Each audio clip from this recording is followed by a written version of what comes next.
All right, welcome everybody to our latest Live Motocross podcast as we talk all things Paris Supercross, AMA Supercross preseason, and fly racing with Jason Thomas. Obviously, before we welcome him, we'd like to thank everyone for listening and supporting the site. We really appreciate it. We'd also like to thank our partners as well in 24MX, Dirt Store, Fuchs Silkaline, and Dragon Energy for all their incredible support. As without them, none of this would be possible. All right, welcome JT. How's life? And thanks again for joining us. It's been a busy week again. Yeah, it's busy's the right word. It's crazy. It's supposed to be the off season, but yeah, it could be a lot worse. Just it's been a lot busier of an off season than I expected. But yeah, when you get offered opportunities to do things that are going to, the things that we're working on are not going to come out for another month or so. But working on some really cool stuff behind the scenes for the 2025 season. So that's definitely a good reason to not be sitting at home, I guess, recharging anyway. Oh, mate, it's been absolutely flat out. And I guess before we tuck into the Paris Supercross chat, obviously you've been out to Tomac and done some interviews with him, Deegan as well. So you're getting some really heavy hitters, the content from them lined up. Must be really fascinating talking to them, seeing their setups. And obviously the Deegan one, always interesting to probably get his take and have a few honest words with him because there was a little bit of this and that last year. There always is with him. He's a hard man to gauge. But yeah, just give us your take on how those have gone, mate. And obviously you'll be back on the TV next year as well, mate. So congratulations on the broadcast deal. You're doing a great job, and that's set to continue.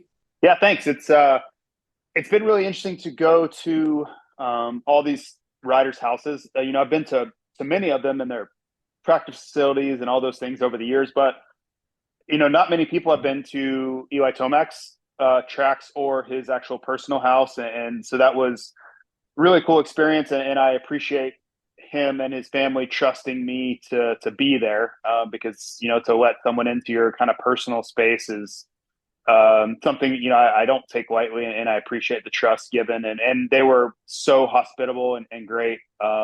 Just awesome time I had in Colorado with them, and then went straight from there, went home for about 20 hours, and then went straight to Hayden Deegan's house in just north of Tallahassee, and got to spend the day with them. And that was, totally different experience, but both awesome, just different.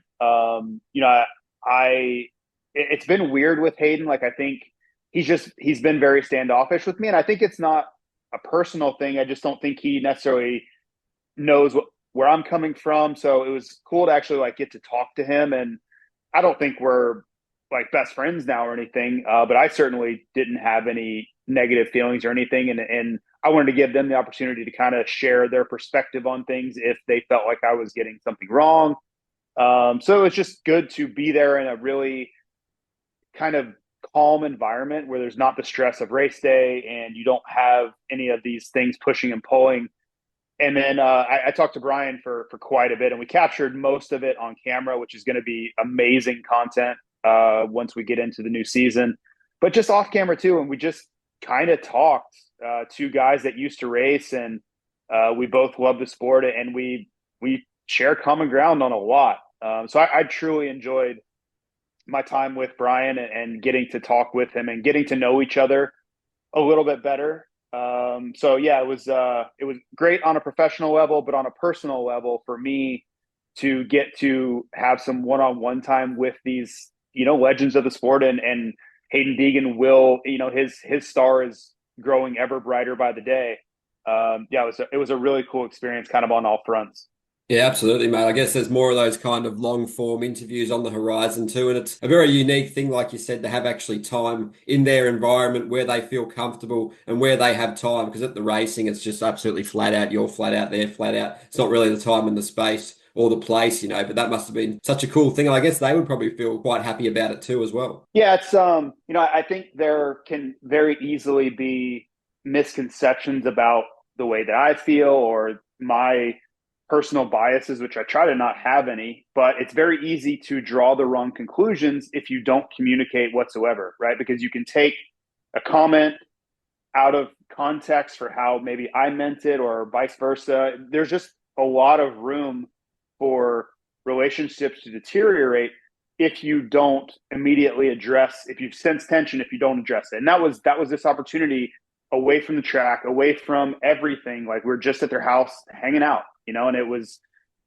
peaceful and calm and relaxed. And those are the type of settings you need where if there is a problem, which I don't think there is, but if there is, you can sort it out, and there's certainly no hard feelings on my end. There was no stress on my end, but I want to make sure that if they have a problem, okay, let's talk about it. And if you disagree with something I said, and maybe I truly feel that way, I'm going to tell them like, hey, okay, it's okay that you don't like it, but this is how I still feel, and we can still move forward.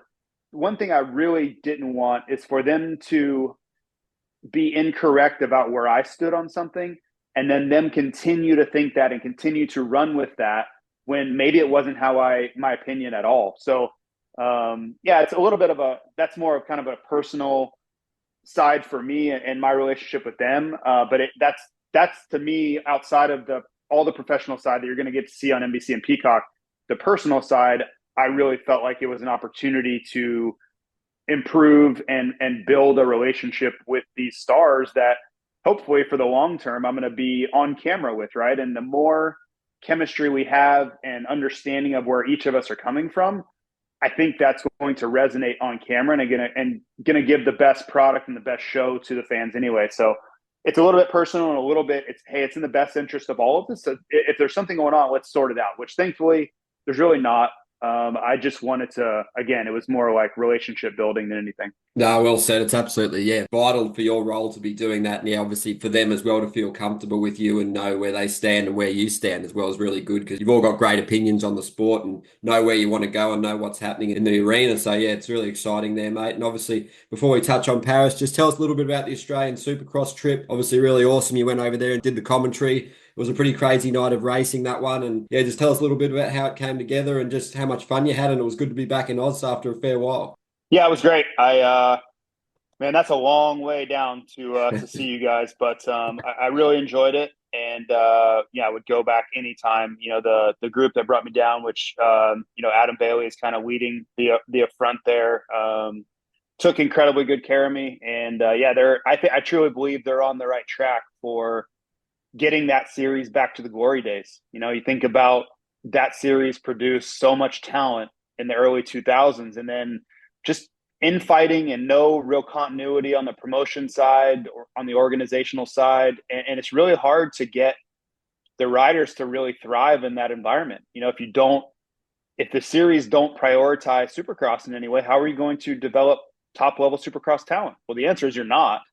So to see that kind of coming back to the fray, it was really, it's just kind of made me feel optimistic for the future about, Australian star power coming over and for all those riders, right? Staying in Australia is fine, no problem. But we'd be lying if they said that they're the biggest stars of Australia. Their aspirations don't lie either in MXGP or America, just because of the opportunity there. So to see those guys be able to make it to the next step and to make it on a global stage, I think you need that base and that really strong series in your home country so you can develop, and then someone can find you, just like we've seen guys in the past. They, whoever that may be, someone comes over and sees a guy, whether it's Chad Reed or whoever, and they pluck them out of Australia and take them to the global stage. That's what we need to make sure that pipeline is still up and running. Yeah, absolutely. Well said. Yeah, the organisers are doing an epic job with it. It's always elevating, and it should just continue to go from strength to strength in the future, sort of with the way they're all going in the same direction and making it happen. But now, mate, on to Paris Supercross. Really awesome weekend for yourself, obviously, personally, with Cooper Webb and Fly Racing. And just the event was really cool as well, mate. So, yeah, he was consistent. I think he said he led 8 laps on the Sunday, Webb, but he was just in the mix there, consistent, steady. Jet was probably, he's a cut above in a lot of ways, winning 5 of the 6 races, but just had that incident that cost him. But yeah, Webb got a lot of good race time, good seat time. He was able to do some defensive riding and holding off Jet and holding his own there. And yeah, it was really, big switch, big turnaround from last year at Paris when we were talking when things didn't quite go to plan, mate. So tell us a bit about Cooper Webb's weekend from your perspective, mate. Very impressive overall. Managed it very well too, and the fly kits looked excellent. Yeah, he had a strong weekend. And in talking to Coop, he knows who the ask of everyone is, and that's Jet. When you win, 2 out of the 3 championships you've ever entered on a 450, and let's be fair, he probably would have won Pro Motocross if he wasn't injured. Everyone knows that he is the current guy that needs to be beaten, and also for the future, he's the guy that's probably you're gonna have to go through him to win championships. So for Webb, let's be transparent. There's a lot of money to be made, whether it's Paris or the upcoming AUS-X Open in Melbourne. These guys are making, six figures to attend these events in certain scenarios, so it's not all about, hey, what can I gain competitively in the off season? They're going to make a lot of money as well. But for Webb, there was a kind of a double opportunity here where he knows he needs to close down a gap to Jet. And the worst thing that can really happen to one of these guys, barring injury, is that you show up for A1 and the opening rounds and you're much further behind than you think you are.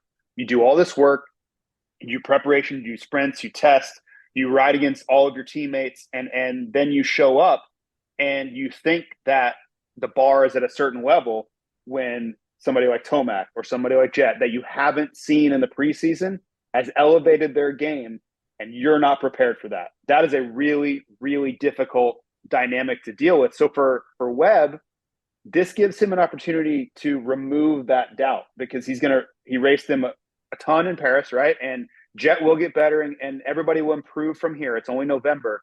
But then he'll get to see him again in 2 weeks' time in Australia on different type of dirt, a different type of arena, and he'll get to see where Jet's strengths are and where he matches up in 2 more weeks. So that's 2 weeks closer to A1. So it's just closing down the guessing game of what the level is going to look like when they show up to Anaheim. And I know from talking to Coop, that is a big part of the reason why he wants to go. Yes, we can't ignore the money, but these guys have lots of money. The biggest goals lie in 2025. And when you're trying to close down the gap to someone, seeing them as often as possible is going to give you that opportunity to understand where you are in the game. And let's say this weekend had gone poorly for Webb. Let's say it was a mirror of 2023 where he was just nowhere close. Then he goes down to AUS-X Open, a lot of the same. He's just nowhere close. He can't really see Jet, and he's going to know that, like, hey, drop everything. Christmas is canceled. We have to do everything humanly possible to improve between now and A1. And I think that's where they were in 2023. I think that was the urgency level. Now he can understand, okay, we're a lot closer. Jet's still better in the whoops. He blew past Webb the one time he had to really lay it down in the whoops. Like, that's still a liability, but the rest of the things are coming together. Our starts are getting better. Our sprint speed's getting a little better. And yes, Jet is still the carrot that we're chasing, but we're making inroads towards that. And if we can continue to improve between now and then he's going to be in a really great spot. And conversely to that, you look at it at Jet, he's like, okay, these guys are a lot better than they were. Like, we've got to get the bike better because I do think they're struggling a little bit with the 25 chassis and Supercross. So I think everybody kind of leaves a race like this with good feelings and then things that we really need to focus on. And for Jet and Hunter, that's getting the bike sorted out. I heard from several people that they're fighting the new chassis with their suspension components. So they're going to be locked in on trying to get that motorcycle better. I even spoke to Lars a little bit about it, and they're doing a lot more testing than they anticipated that they would, because the 25, when they got out in Pro Motocross, it was like a home run right away. And then they followed that up. Jet went and raced and won the SMX playoffs, home run again, right? No real complaints. But then they got into real Supercross, and it's not really working the way that they wanted to. So they've got a lot of work ahead of them. And it's not a panic button scenario, but there's a lot more uneasiness and a lot more uncertainty with the motorcycle than they planned on having in mid-November. So they need to really, really lean into that, which I'm sure they'll do. There's a ton of smart people over there, but these are the storylines that I think that for us, it's incredibly entertaining, because we're all like, okay, well, if this is what it's going to be for Jay, he's going to kill everybody, right? If the 25 is that much better, and you saw what he did in 2024, but they're having a little bit of tough time with that motorcycle. So that, for us in the media and the fans, I think that's really interesting, because it's one of the first times we've seen Jet struggle with anything. Like, everything just seems to come so easy. He always looks comfortable. Sexton's, or even Webb in 2023 in the summer or in the playoffs, those are the guys that are like scratching their heads with the motorcycle. It hasn't been the Honda guys really at all. And you saw Hunter was really not close. Hunter is a guy that if everything's perfect, you're going to get a pretty good performance. But if things are a little off and he doesn't feel comfortable, he's not going to take big chances to force it when he doesn't feel comfortable. And you saw that this weekend. He really couldn't stay with Mookie, Webb, or Jet at all, and he had his hands full with Ferrandis most of the time. So you compare the performances we've seen as of late to Hunter, and you look at that should tell you enough to know that they're not where they need to be with the motorcycle yet. Hunter was nowhere really close. I think Jet's talent allows him to kind of excel when everything's not perfect. His talent will just let him rise above what would likely be the outcome in a normal scenario. But yeah, interesting. It's always funny. I go into these off-season races, and I really try to not take too much from them, because I know riders aren't prepared. The motorcycle's not in race trim yet, and everything's still kind of in flux. But then you watch a race like that, and it's impossible to not take something from it. We have to at least listen to what our eyes are telling us. So yes, the changes and improvements that are made between now and A1, we may see another glimpse of that in Australia. But I'm fascinated by the ever changing and that fluid landscape of what we see now versus what we're going to see in January. Can those guys close the gap? Who really, who finds the right things? Who makes the right decisions as a team? All those things are incredibly interesting to me, kind of as we get these glimpses. We're getting just snapshots into these riders' programs in November. And then once kind of December hits, it'll go dark and we won't see much. We'll see Perth, right? We'll see Tomac and Roczen, but the rest of it will kind of go dark until the lights come on at A1. Yeah, 100% agree. Some really fascinating storylines to keep following. And I guess in the case of Webb, there is lots of positives to extract from that weekend. And, even though it is sort of an exhibition race, I guess it was really cool to see him sort of pop the quad that Jet was doing to get that little bit of extra separation. So he obviously, worked out that needed to be done for him to stay in touch, and, because it was worth quite a few tenths of a second. So just those little things all give him a little bit more confidence, and you're just knowing there that he can stay with him and for as long as possible. And, Cooper Webb, absolute master at managing a season and building into it. So that was pretty cool. And what you said there also with the dynamics of, I guess, racing in preparation for the new AMA Supercross season versus someone like Sexton that's obviously just training and won't have any sort of warm-up races per se. Obviously, you got Tomac and Roczen with WSX, and you got the Lawrence brothers and Cooper Webb with Paris and AusX. So I guess the race environment can be quite beneficial, like a lot of the guys were saying, just to work out some gremlins with the bike, make some strides, test a few things here and there. So I guess what's your preferred approach and any insight you'd like to share on it? Yeah, I was actually talking to Tim Ferry about this morning. Because he is like, man, how much did you? He has, his recall isn't always the best, especially when it's not about himself. He's like, how much you raced all the time? I remember in the offseason, he's like, what do you think that was the right way? Or, we were just kind of throwing out big picture hypotheticals. And I was like, you know what? No, it was not ideal for what I was doing. It was too much. I was really punishing myself, and I wasn't benefiting from the amount of training we were doing because I wasn't resting enough. I would do all the training that Timmy was doing, and then I would immediately go get on a plane, fly to Europe, race all weekend, come back on Sunday, and I would be at the track on Monday. There was no recovery really. But my duty to Timmy or Chad or Sebastian Tortelli or whoever it happened to be at the time was to be their training partner. So I needed to be there when I was available. It didn't matter if I was tired. None of that mattered. I needed to be there because that was my role for them. That's what I was bringing to the table, was being that person that was going to suffer through these things with them. And I knew that. So I just toughed it out most of the time. And, yeah, in the end, were my results and was all that hard work probably suffering? Was I not seeing the fruit of all that work because of it? Sure. Right. But these things had to be done, and I needed to go make money, right? If I had a factory contract for 7 figures, all in, yeah, I could have stayed home too, but I didn't. So I needed to take advantage of these opportunities in Europe. And that's the balancing act that I think guys like Webb and even Jet and Tomac and Roczen and the guys that are active right now, they're all facing. I think the magic number is maybe 2, which you've seen Webb. That's what he's agreed to. I guess you could add Motocross Nations would be 3. Tomac and Roczen are in that 3 number, but you really lean into the ones that are that will compensate you the most. The 6-figure deals. I think Kenny and Eli are in that $250,000 range per round for these WSX rounds. So it's really hard to turn down that kind of money. Like one off season's like life-changing money to do that. And you really just try to make the most of it. Make sure that you're going to gain something other than the money. Like, okay, let's find some things to try that we may be able to capitalize on in 2025. Let's really lean into getting the bike ready and race trim and all those things, because there is a toll to be paid, for Eli Tomac to fly to Australia in December. That disrupts a lot of training. Like it's probably, to get to Perth for him, going to be like a 25 to 27 hour trip.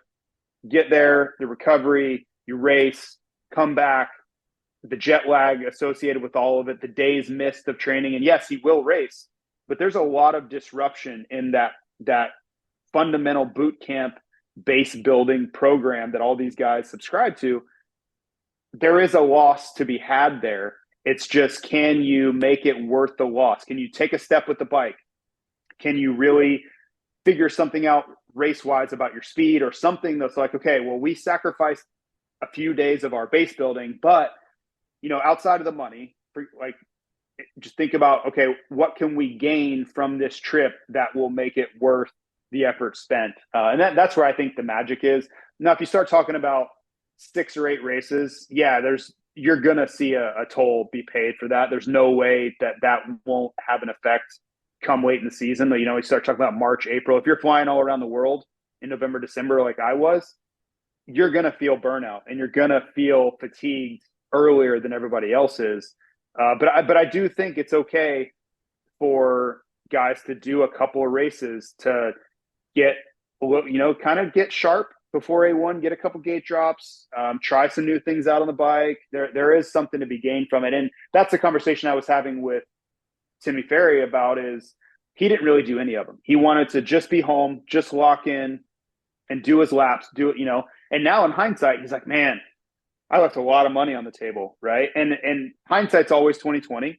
It's really hard to make, for a guy like Timmy, he could probably make 40 or 50 grand at a race like Paris. That's probably would have been the going rate. And he knows how hard it is to make $40,000 or $50,000 period, let alone in a weekend now. So it's, and I kind of remind him, like, hey, we had these talks. Like, I told you that how much money that was. And you would tell me back, like, I need these to be home and do these laps and to do this because next season is more important than all that. So it's a real push-pull compromise situation. There's no perfect answer. But if I was coaching or consulting someone, I think the 1 to 2, 2 is probably ideal. So you look at Jet, Hunter, Webb, all these guys, they do their 2 races.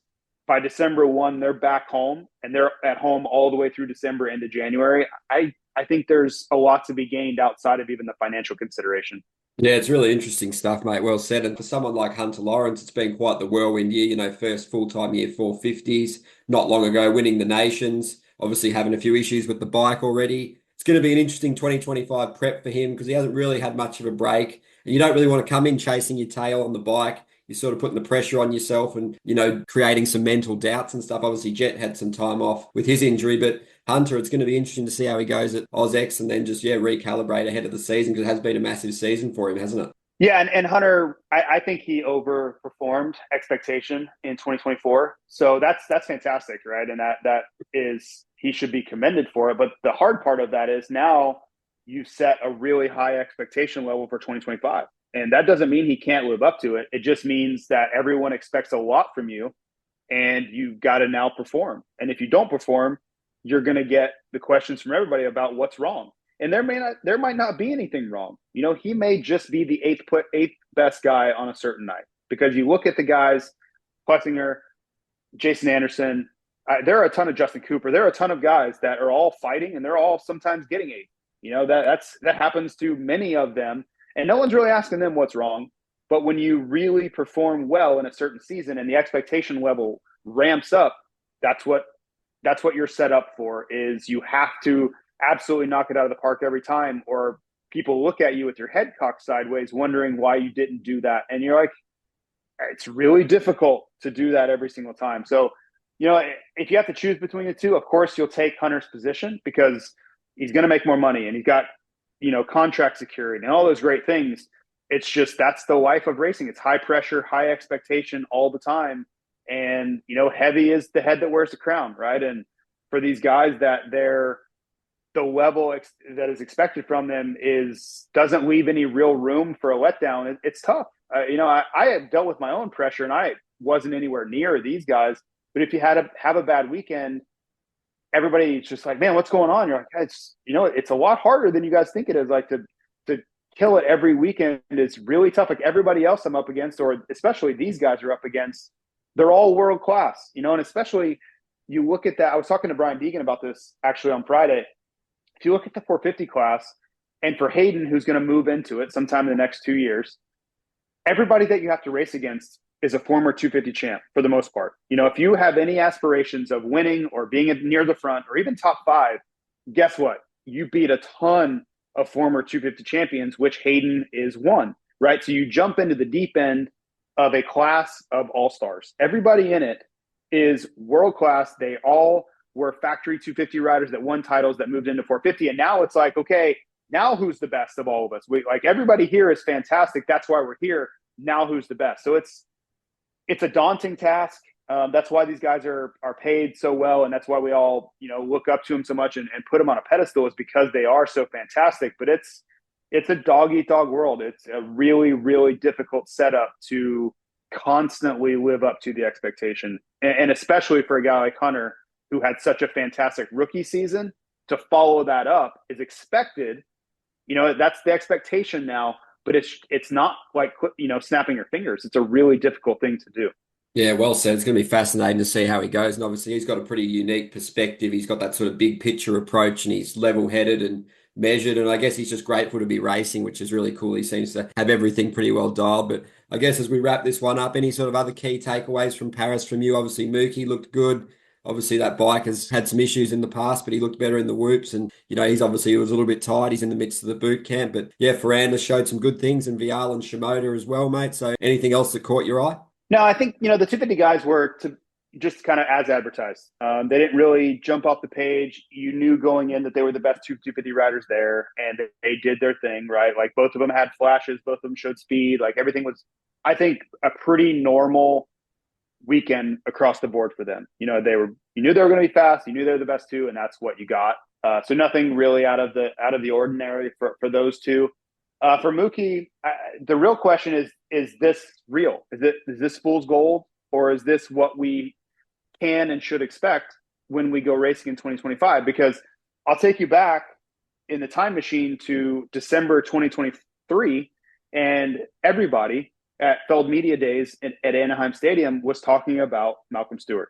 Everyone that I talked to was like, man, do you hear how fast Mookie's going? Or you talk to Christian Craig and those guys, RJ, you should see how fast how fast Malcolm Stewart's going. That was the absolute number one thing leaving that week in early December, was everybody's like, Malcolm is ready. He's finally ready to take that step. And then we never saw it. We never saw that level that everybody was talking about. So when I watch Mookie race Paris, that's the first thing I go to, is like, okay, is this that same dynamic? Is he ready in the off season? Is it a dirt thing? Is it it's not the stage of Monster Energy Supercross? I don't know.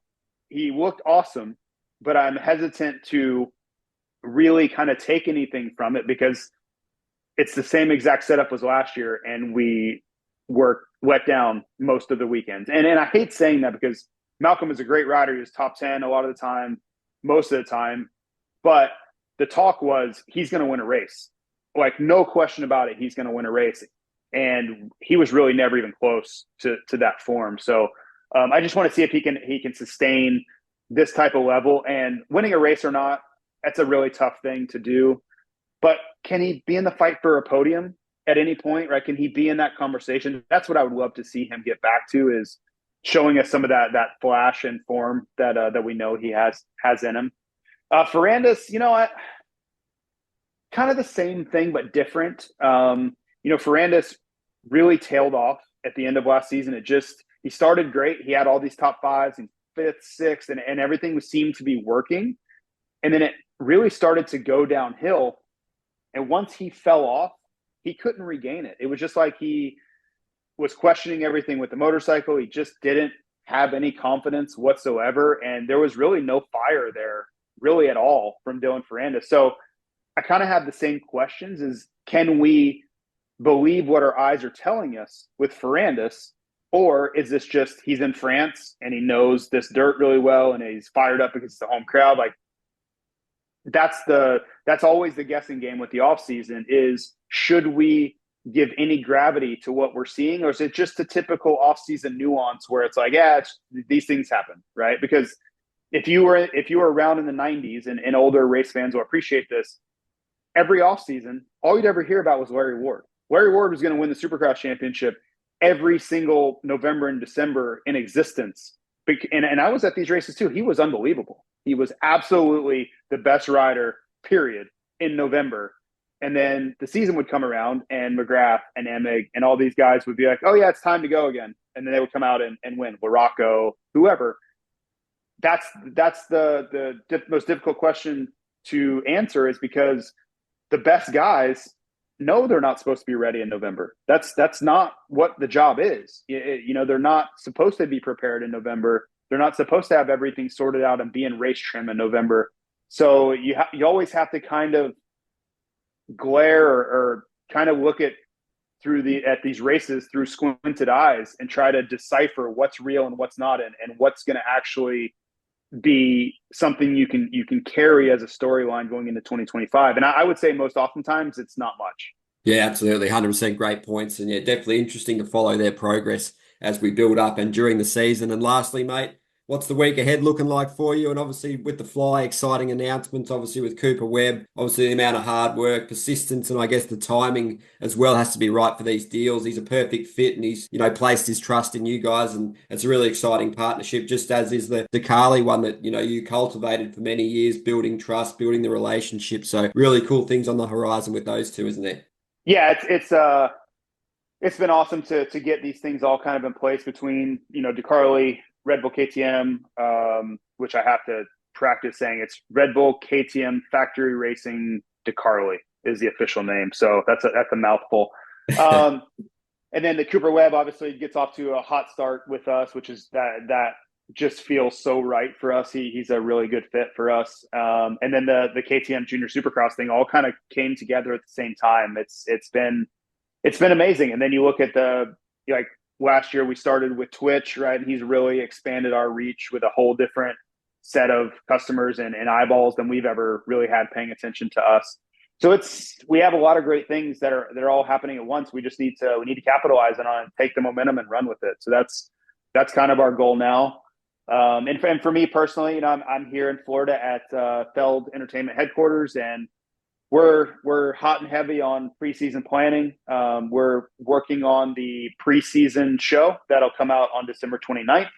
That's a big priority for this week. And there are a lot of changes coming for our team and planning and those things. So we're working through all of those initiatives, and there will be some announcements coming. It's not my place to announce anything like that, but we're working through how to handle those things, the terminology, how do we address it, all those things. That's kind of the behind the scenes stuff that's happening right now. So yeah, it's only November. It feels like it's some of the slowest time of the off season, unless if you're watching Paris, it's not so bad. But for a lot of casual fans, they're kind of like, man, it feels so slow and there's just nothing happening. Well, for the Supercross team, we're hard at it.